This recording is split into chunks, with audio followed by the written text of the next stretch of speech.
Our final session for today at this venue is on women's writing and magic realism.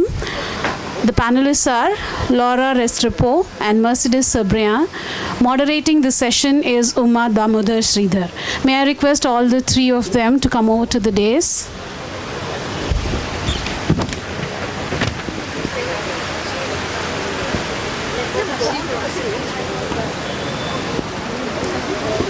I request the panelists to take the seats on the dais, please.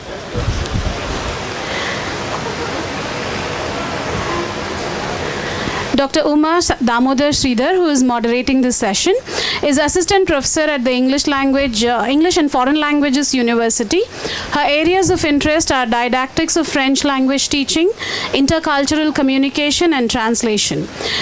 She worked at the Alliance Française of Hyderabad as teacher, translator, and deputy director prior to joining the university. She has translated short stories and poetry from Telugu and French into English. Her recent publication is Butterfly Caresses, translation of poetry by Jamila Nishat into English. Over to Uma. May I request Uma to introduce the panelists? Thank you. A very good afternoon to all of you.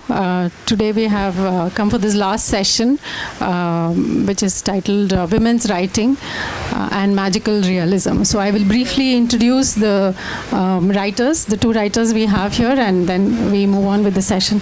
So Mercedes Cebrian writes fiction, journalistic essays, and poetry, and has translated Georges Perec, Alain Silito, and Miranda July. Her literary universe explores, among other aspects of reality, the emotional ties that humans develop with objects. Always the ironic observer, critics have remarked on her ability to uncover the intensity of what appears at first light and simple. And her last collection of short essays was on food. It is called Burp, and it appeared in 2016. Laura Restrepo is a prize-winning Colombian novelist and journalist known for her political writings.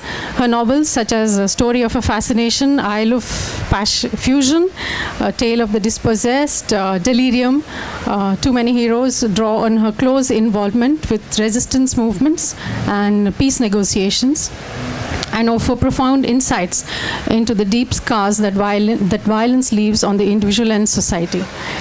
And she alternates her teaching job at the University of Sevilla, Spain, with journalistic works for various media. So before we begin the session, I would like to briefly say a few words about the genre of magical realism for those who may not be fully acquainted with it. So this is a literary genre which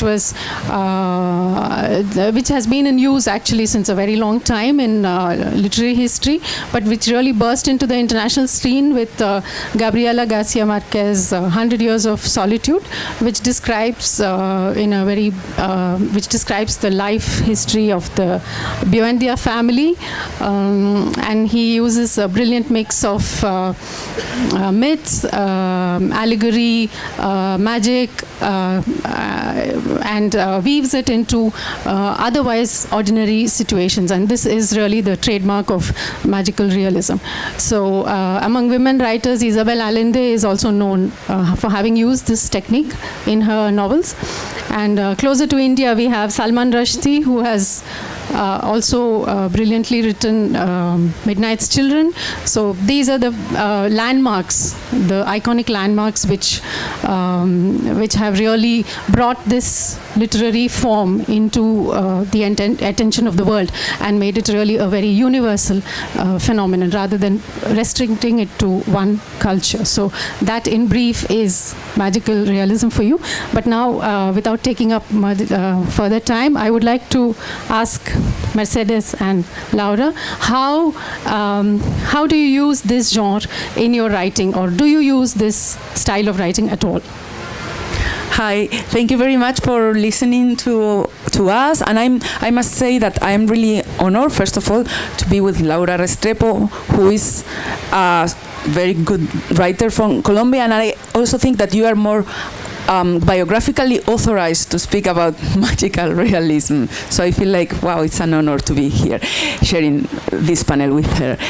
and with Uma. In my case, I was discussing this with the two of them, that apparently we might think that only some societies produce magical realism, and that maybe, like in Europe, magical realism is in the literary tradition is not common, or is not the right place to appear in. But I realized that I was raised as a Catholic, and then especially I think in southern countries in Europe, and also in the region of the Balkans, like former Yugoslavia and all that area, there is a lot of influence of things like miracles, for example. So as a child, I was taken to, for example, once a year to see a little jar filled with blood of a saint, that once a year that blood that was completely dry liquefied, and then it became dry again, and if it didn't become dry again within 24 hours, there will happen, horrible catastrophes will happen. So now I realize, like, I was into the supernatural world when I was taken to those activities. And also my mother always mentioned miracles as something that could happen. Sometimes, in fact, when she thought that somebody should die, she said, I hope God makes a miracle. It's like, that's a euphemism to say, like, I hope this person will die. But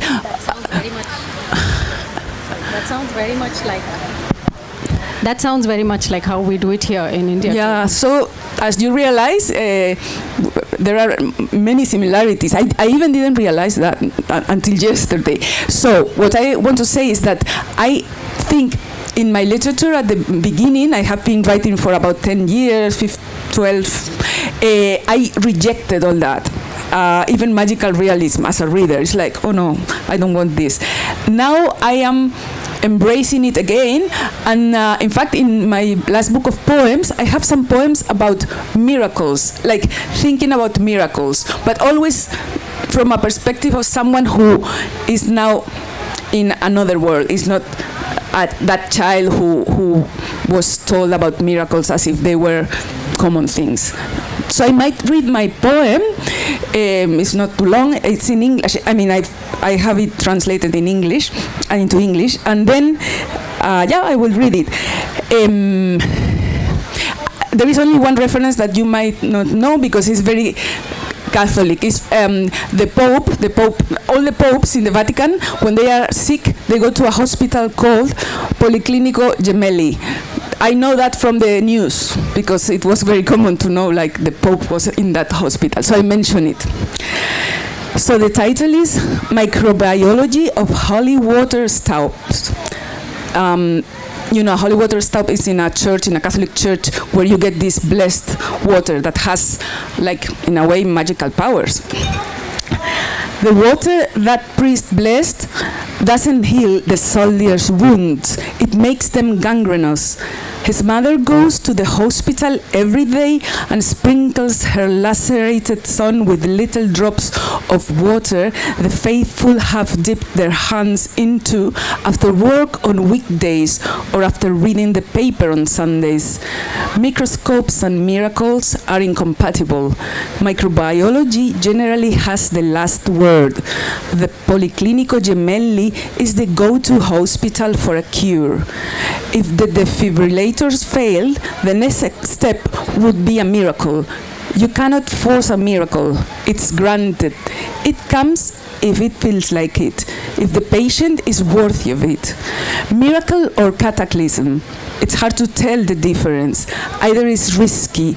We crouch behind the door, awaiting them on the alert for the slightest hint of their pump.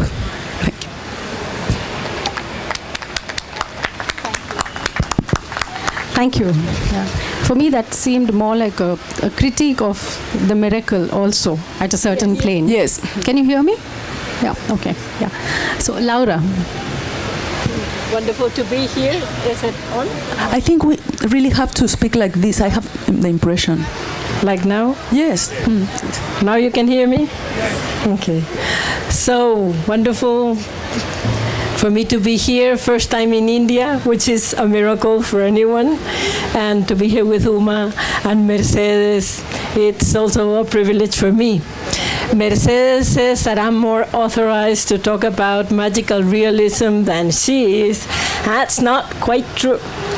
Because, it's true that from Colombia comes the big figure of magical realism, that is Gabriel Garcia Marquez. But we were conquered by Spaniards, and the Catholic faith was brought unto us by them.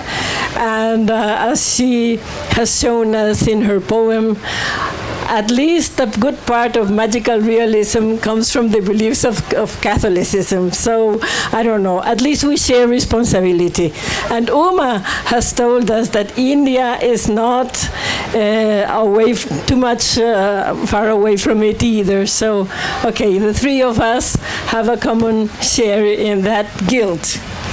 Magical realism has been like the blessing and the condemnation of us Colombians, because we had this great big figure, this genial writer who was Garcia Marquez, and he invented this way of writing that was called magical realism, and wrote this extraordinary novel that's called 100 Years of Solitude. And since that moment on, the world believes that we live in a magical, realistic way, which is not very true.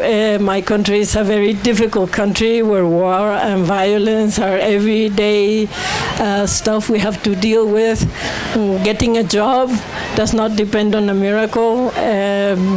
Making your children live and be safe from war has nothing to do with magical realism. I mean, people have to work very hard to get what they have.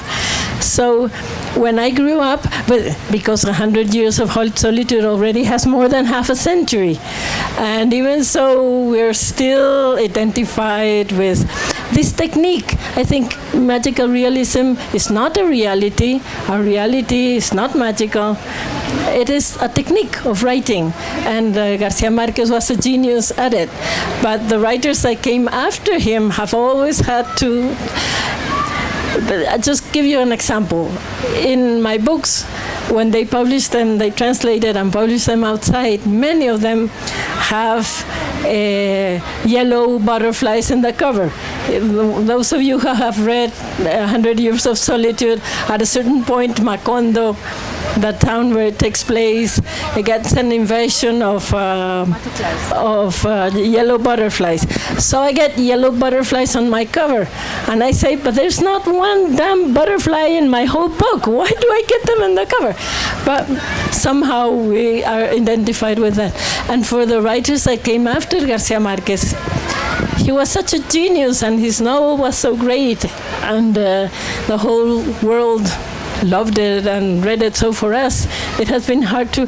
I grew up in a generation, we were urban kids, political kids, who were very much into changing the whole thing. And we really hated magical realism when I was 18 years old. We didn't want to know anything about that, as a political young person who wants to change the way things are. So someone telling you, no, it's magic. You magic? Yeah, magic, mono magic. So it's been a long fight. In a sense, Garcia Marquez and magical realism are classics for us. But in a sense that, I don't know, Rabindranath Tagore might be for you. We worship them, we love them, we're grateful, they're part of our spirit, they're part of the language we speak. But we write in very different ways, of course. We're far away from it. It's kind of an old tradition anyway. Yeah. Thank you very much for clarifying this aspect of this whole title. I was also trying to find books, and I realized that writers have moved on. I mean, styles have changed, concerns have changed. In India also, we easily straddle the space between myths and reality. But it's not really a genre which is found very often in Indian Indian writing either, after Rushdie. So what do you write about then? So what do you write about? What are your concerns? And how do women writers in particular, because women writers have known to use tools, literary tools, be it magic realism or others, to use these literary tools to critique the existing power structures and provide voices for those who are otherwise dispossessed. So does it work in a similar way with women's writing in Spanish in Latin American countries? So, and how do you also deal with it on a personal level? We were also saying, Laura and me, that all this movement in which Garcia Marquez is inscribed, that was like the boom of Latin American fiction in the 60s, 70s, 80s. There were mainly men, like Vargas Llosa, Garcia Marquez, but there were women as well, but they were quite like expelled from the movement. And there are many texts, like diaries of some of these writers' wives who have been witnessing what's going on, and apparently, these men didn't find other women's writers as interlocutors, like valid interlocutors, which now, luckily, publishing companies are paying more attention to, like Helena Garro or Elena Poniatowska, or in Brazil, Nélida Piñón, Clarice Lispector as well, who were writing in those times. So regarding what I write, I am thinking of another writer who could be part of this literary boom from the 60s and 70s, an Argentinian one, who was a bit tired of magic realism, Manuel Puig, I'm thinking.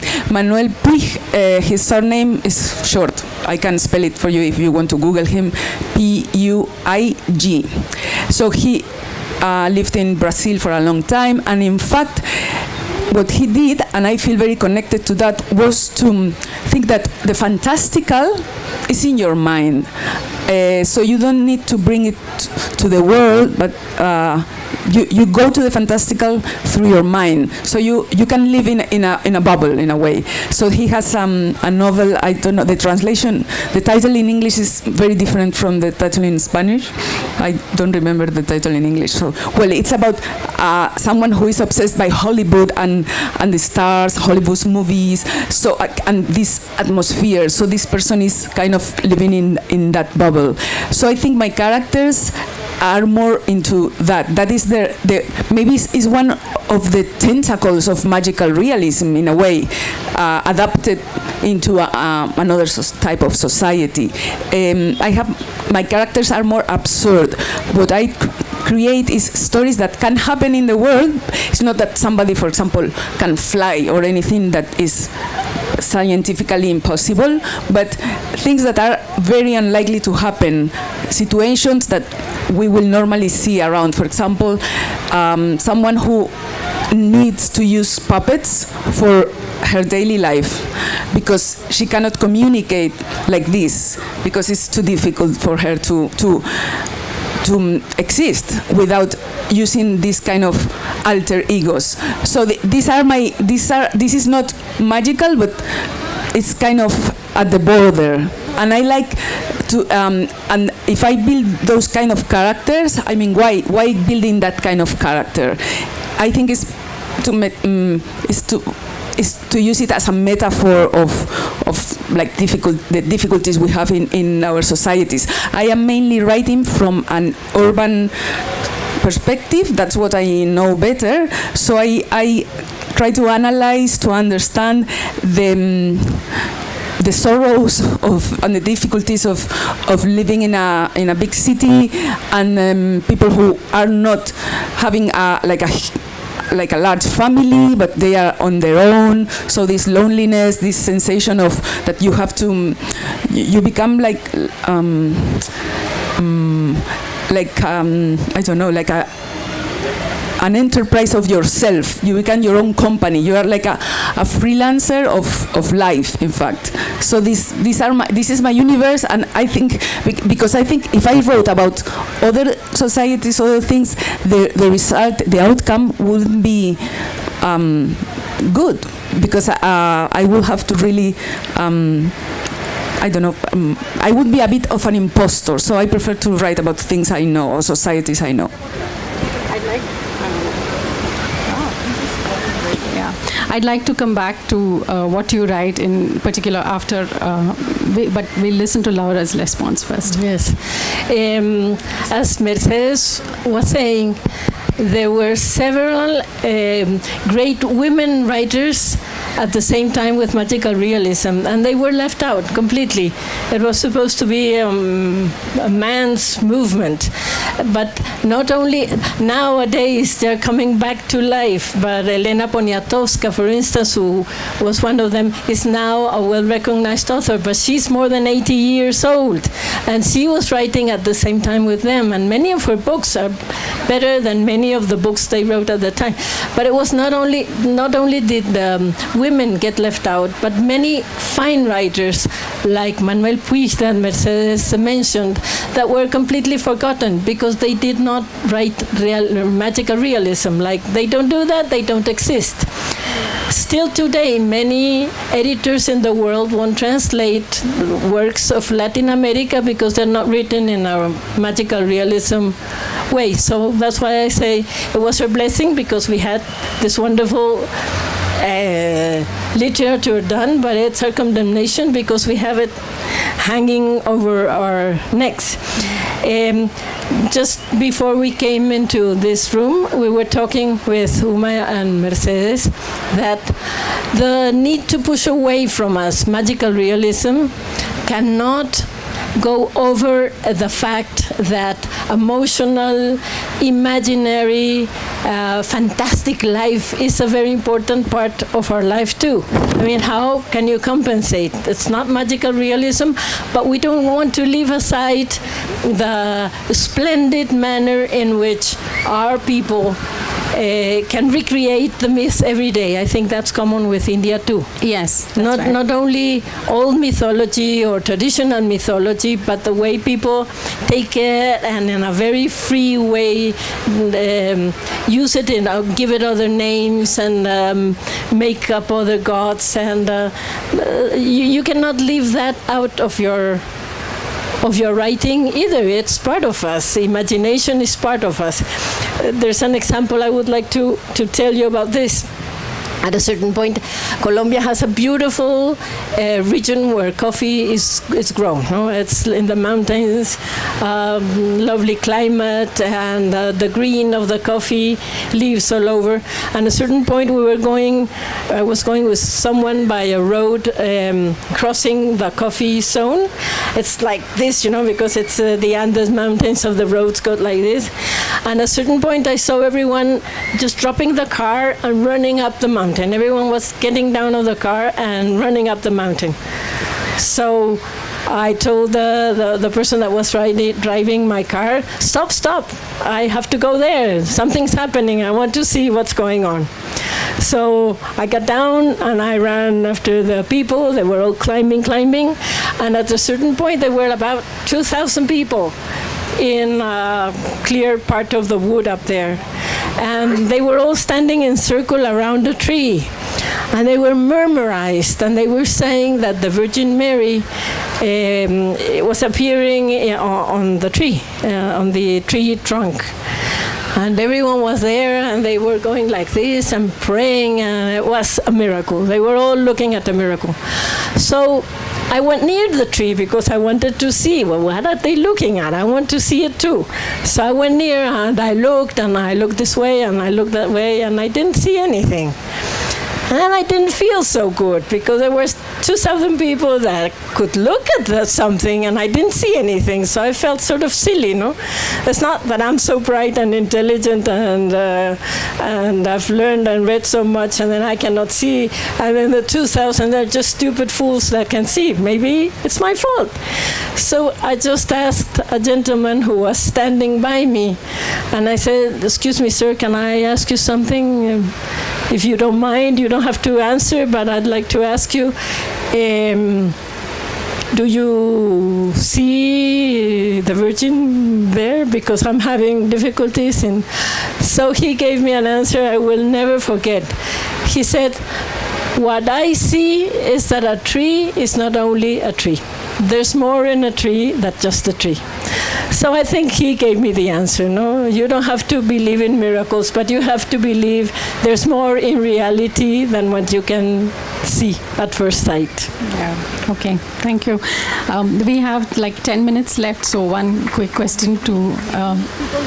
Want to? Yes, but we still questions? have. How much time do we have left? Yeah. So.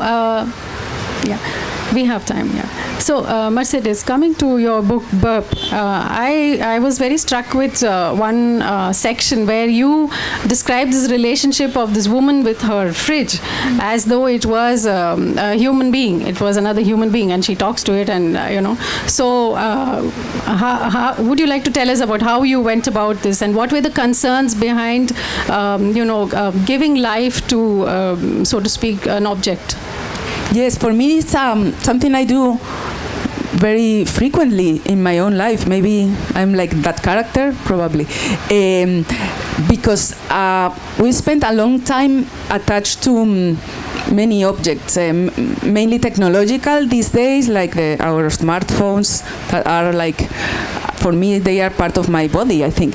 And so in this short story, this woman was celebrating the Christmas dinner, was about to celebrate it, so she had to buy lots of food and so on. But so the metaphor, because for me there is always a metaphor or a symbol hidden or an allegory in what you tell in a story, is that this person was not very linked to her family, and Christmas is a very family thing. So it's common at least in Spain, that some people have like have trouble that night in which they have to have dinner with the family, because they like start a dispute or a quarrel about politics or about, sometimes it's difficult. It's not this idea of we are all together and happy, but no, in fact there are like, the large family has many different conflicts. Mm-hmm. So this person in a way expected that conflict to happen, so she was very attached to the fridge as the I don't know, like someone who wouldn't betray her or something like that. Yeah. In fact, with pets, with animals, domestic animals, some people have a very strong relationship. So I think that I go a step further and think that with some objects you can develop like a relationship, like as if it were your pet. Okay. I was wondering if it is more of a reflection of our consumerist way of life, where we tend to invest objects around us with, they become so much a part of our lives that sometimes it is very difficult to see where one ends and the other begins. Yeah, the idea of where do we get our gratification in life. We are all the time, we receive permanent messages of consume, desire this, you can have this, would you prefer to have that or this? And so how can we react to that? And our identity is in a way made up of so many fragmented things which are all around us. Yeah. Thank you. I would like you to talk a bit about your one of your novels, Delirio, how you have used the character of this woman, Agustina, to reflect the concerns of the past. I mean, how does she grapple? How did you use this concept in your book?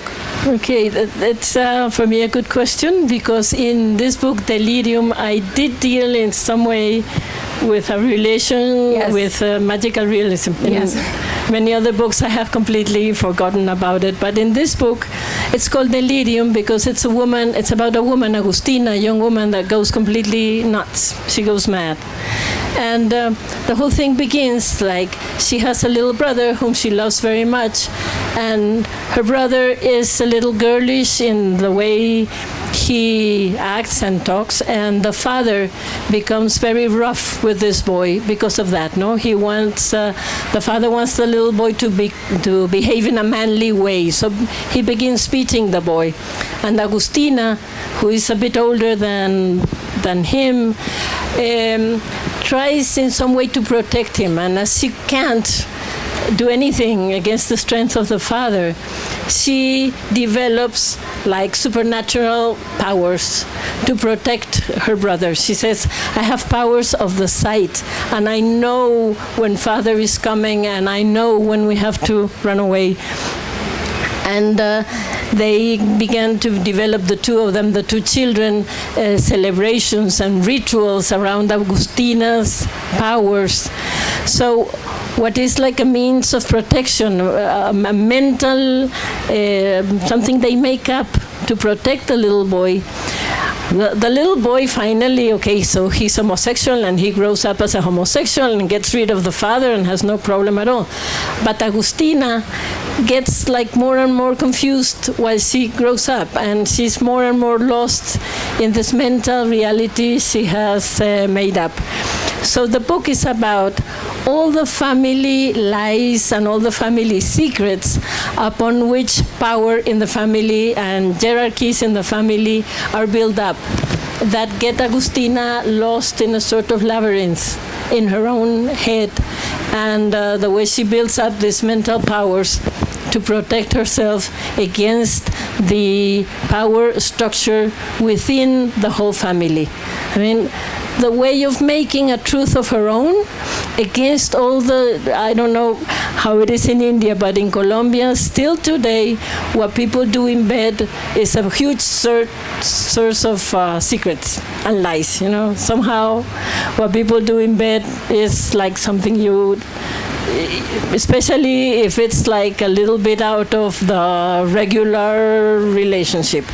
So Agustina makes up her own reality, but it's her, let's say it this way, her magical realism is very based on very real facts of power within her family. And at the same time, it's an enlightening way of seeing things, because in many things she's more intelligent than the rest of the family. She sees more about reality through her madness than what her other brothers and sisters can see like through reason. And as a writer, I suppose using this kind of technique allows you also to say certain things, to pass certain judgments, which would otherwise be very difficult in a straightforward manner. Yes, that was a way of saying how we deal with magical realism, how long it can go, what we admire on it, what we despise on it, what we want to leave behind, and what, as you do with any classical figure, what we want to rescue about it and what we like to keep, developing. As a last question, just before I open it to questions from the audience, you have commented at some point, I think it was with respect to Delirio, that one way to find a solution to this problem of spiraling violence, etc., is a kind of Gandhian, way of resistance. So my question is, in today's world where politics has taken on a very aggressive approach, non-negotiable, and a show of strength all over the world, do you think this Gandhian way of resistance still has a relevance? As I am from Colombia, I would like to talk about my country. I come from one of the most violent countries in the world. I am already quite old, and all I have seen through my life is war and violence. We have a very high rate of violent death every year, very, very high, one of the highest in the world. But at the same time, we have learned, Colombians, we have learned of a way of talking with each other, of going through peace negotiations. Many times they end up badly and they end up in a bloodbath, but we have learned to talk. We have had in the 80s and now recently huge peace processes, and I'm very proud of it because I see a world where speaking with your enemy is not even conceivable. Mr. Trump has built a wall between us and them. There's no conversation possible. The further away they keep from us, the better. We have to build all kind of material and mental walls against anything or anyone who is different from us. And as Colombians, among our many tragedies, we have learned to talk. You know, just the idea that two persons that are enemies, one from the other, can sit down at a table and say, okay, why don't you tell me why you're so mad? And I tell you why I'm so mad at you. Tell me why you hate me, and I tell you why I hate you. No, you killed my grandfather and you raped my sister. Okay, yeah, but you... So I think many people that visit Colombia nowadays, when they, of course, they see the very harsh reality of war, but they also see people very much in love with life and looking through dialogue and a way of understanding, like a way to build up society and human relationships from the beginning all over again in terms of understanding more than in terms of confrontation. Okay, thank you very much. I think we have really run out of time, but maybe if there is one or two very quick questions, if anybody would like to ask. Yes, yes.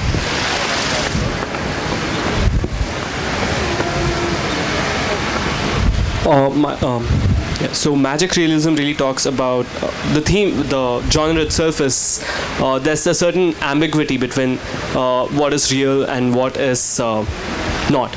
So my question is, when it comes to writing your books, how much of the contemporary situation, be it political, economical, social, how much of it creeps into your book, into your writing, when it, in aspect of this particular genre? Yeah, I would like to say, I remember I have been in Kolkata in a literary festival some days ago, and we were talking about, for example, about Europe and populism, the rise of populism and so on, and how and also immigration and how Europe is like putting. Rejecting immigrants from Syria, etc. And so we were trying to reflect, to think if literature or fiction, what can literature do about that? How can you speak about this? I think that about current situations that are very strong and hard, I think literature is a bit slow.